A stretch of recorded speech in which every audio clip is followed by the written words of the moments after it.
ये कहानी सिर्फ एक किताब नहीं, ये एक ऐसे इंसान की कहानी है जिसने इंसानियत के सबसे अंधेरे हालातों को अपनी आंखों से देखा और फिर भी जीने की वजह ढूंढी।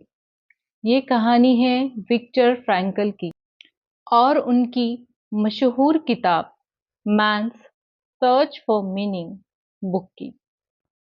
सोचो अगर एक दिन तुम्हारी पूरी जिंदगी अचानक बदल जाए, तुम्हारा घर, तुम्हारा परिवार, तुम्हारी पहचान, तुम्हारी आजादी, सब कुछ छीन लिया जाए और तुम्हारे पास सिर्फ एक चीज बचे, तुम्हारी सोच और तुम्हारा दिमाग।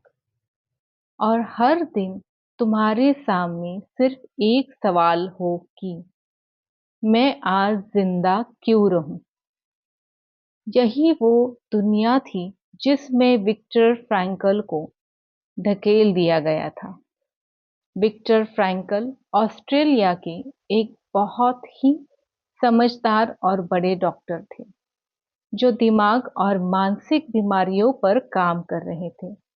वो यह समझने की कोशिश कर रहे थे कि कुछ लोग मुश्किल हालात में टूट क्यों जाते हैं और कुछ लोग उसी हालात में भी कैसे जी लेते हैं। वो मानते थे कि इंसान सिर्फ खुशी या ताकत के लिए नहीं जीता, बल्कि किसी मीनिंग यानी मतलब के लिए जीता है। अगर इंसान को जिंदगी में कोई मतलब मिल जाए, तो वह सबसे बड़े दर्द को भी सह सकता है। लेकिन उन्हें नहीं पता था कि बहुत जल्द उन्हें खुद इस सच को जीना पड़ेगा। दूसरे विश्व युद्ध के समय उन्हें और उनके परिवार को नाजी सैनिक पकड़ के लेके गए और कॉन्सेंट्रेशन कैंप में उनको भेज दिया गया। ये वो जगह थी जहां इंसानियत को सबसे ज्यादा कुचला गया। वहां पहुंचते ही उन्हें अपने परिवार से अलग कर दिया गया। कुछ ही घंटों में वे एक डॉक्टर से सिर्फ एक कैदी बन गए, एक नंबर बन के रह गए। वहां न नाम था, न पहचान, ना कोई अधिकार। सिर्फ भूख थी, दर्द था, ठंड थी और हर पल मौत का डर था। कैंप की जिंदगी बहुत ही क्रूर थी। हर दिन सुबह उठना एक संघर्ष था। भूख इतनी कि शरीर धीरे धीरे खत्म हो रहा था। ठंड इतनी थी कि हड्डियां तक कांप जाती थी। काम इतना था कि शरीर टूट जाता था। लेकिन सबसे बड़ा दर्द शरीर का नहीं था, सबसे बड़ा दर्द दिमाग का था। हर दिन लोग गिरते थे, लोग गायब हो जाते थे और कोई नहीं जानता कि उनका क्या हुआ। विक्टर फ्रैंकल ने एक बहुत ही अजीब बात नोटिस की।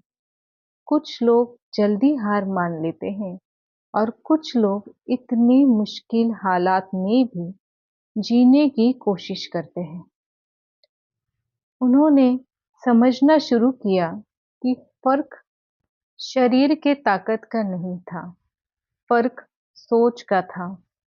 जिन लोगों के पास जीने की कोई वजह नहीं थी, कोई उम्मीद नहीं थी, कोई सपना नहीं था, वो लोग ज्यादा समय तक नहीं टिक रहे थे।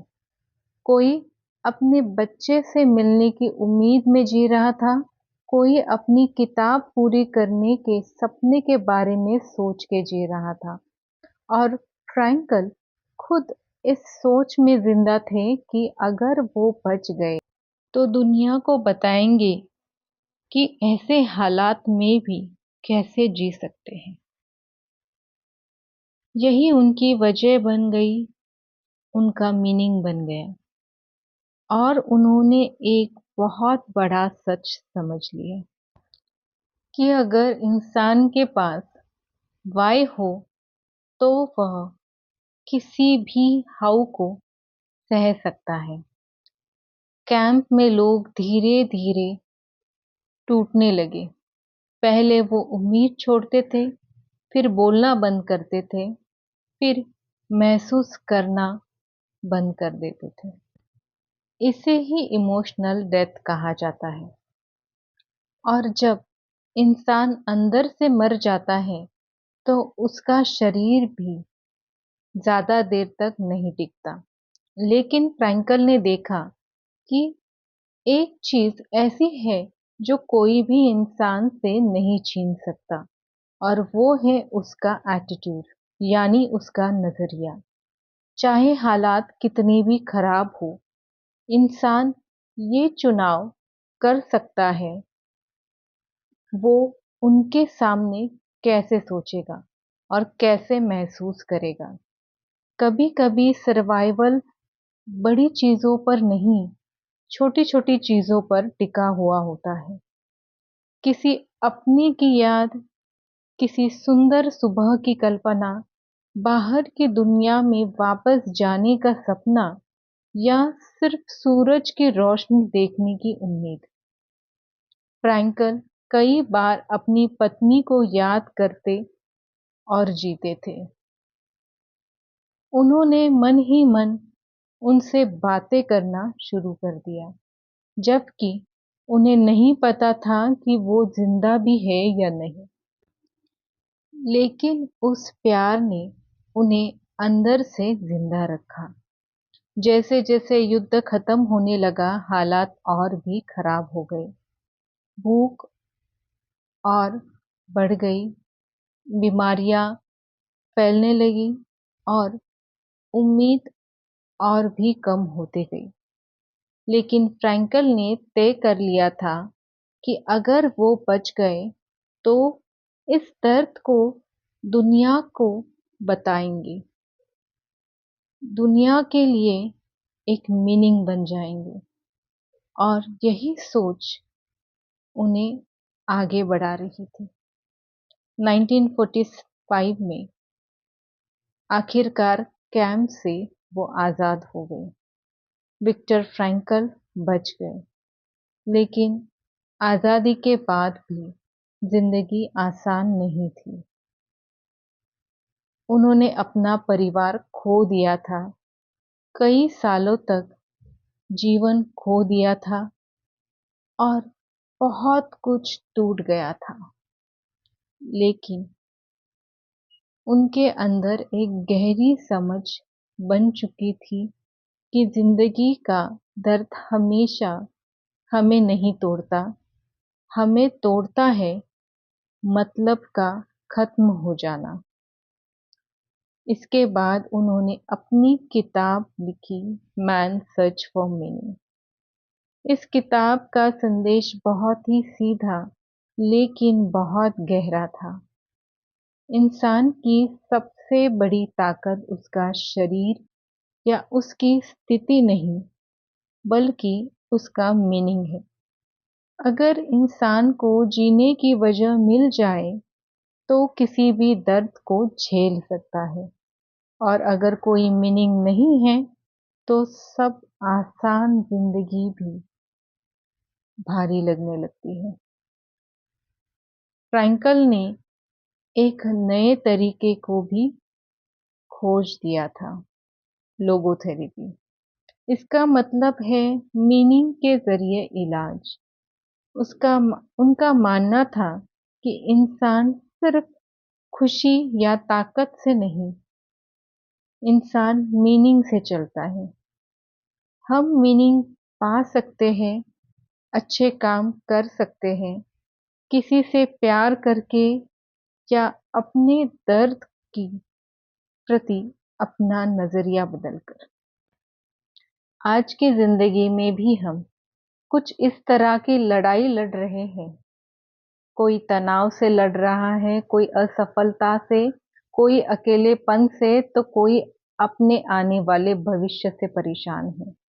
लेकिन फ्रैंकल हमें एक बहुत बड़ी सीख देते हैं कि हमें ये नहीं पूछना चाहिए कि मेरे साथ ऐसा क्यों हो रहा है, बल्कि हमें ये पूछना चाहिए कि इस स्थिति में मुझे क्या करना चाहिए और मैं इससे क्या सीख सकता हूँ।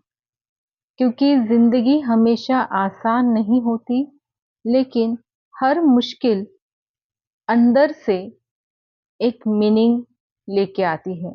बस हमें उसको पहचानना है। और जो इंसान मीनिंग को समझना सीखता है, वही असली मजबूत इंसान बन जाता है। तो दोस्तों, मैन सर्च फॉर मीनिंग हमें सिर्फ एक कहानी नहीं सुनाती, बल्कि हमें हमारी जिंदगी का आईना दिखाती है। विक्टर फ्रैंकल ने हमें सिखाया कि चाहे हालात कितने भी मुश्किल क्यों ना हो, अगर हम हमारे पास जीने की एक वजह ढूंढ लें, तो हम नहीं टूटते हैं और हम मजबूत बन जाते हैं। दर्द हर किसी की जिंदगी में आता है, लेकिन उस दर्द को मीनिंग देना, यही हमारे हाथ में है। अगर आज हम किसी मुश्किल दौर से गुजर रहे हैं, तो याद रखिए, शायद जिंदगी आपको तोड़ नहीं रही, शायद जिंदगी आपको कुछ सिखा रही है। मैं बस आपसे इतना ही कहना चाहती हूँ, अपनी जिंदगी को हल्के में मत लो। कभी कभी हम छोटी छोटी परेशानियों में इतना उलझ जाते हैं कि जीने की असली वजह भूल जाते हैं। थोड़ा रुकिए, खुद से पूछिए कि मैं किसके लिए जी रहा हूँ, क्यों जी रहा हूँ, आपका पर्पस क्या है, आपका मीनिंग क्या है। क्योंकि जब ये जवाब मिल जाता है, तो रास्ते अपने आप बनने लगते हैं। मुश्किलें खत्म नहीं होंगी, लेकिन उन्हें सहने की ताकत जरूर आ जाएगी। अगर आज आपकी जिंदगी में दर्द है, कंफ्यूजन है या अंधेरा है, तो हार मत मानिए। शायद यही वो समय है जहां से आपकी नई कहानी शुरू होगी। मीनिंग ढूंढिए, क्योंकि जब मीनिंग मिल जाता है, तब इंसान सिर्फ जीतता नहीं, सच में जीना शुरू कर देता है। अगर आपको ये वीडियो पसंद आया और इसने आपकी सोच को थोड़ा भी बदला है, तो इसे ज़रूर शेयर कीजिएगा अपने फ्रेंड्स एंड फैमिली के साथ। शायद किसी और को भी इसकी ज़रूरत होगी।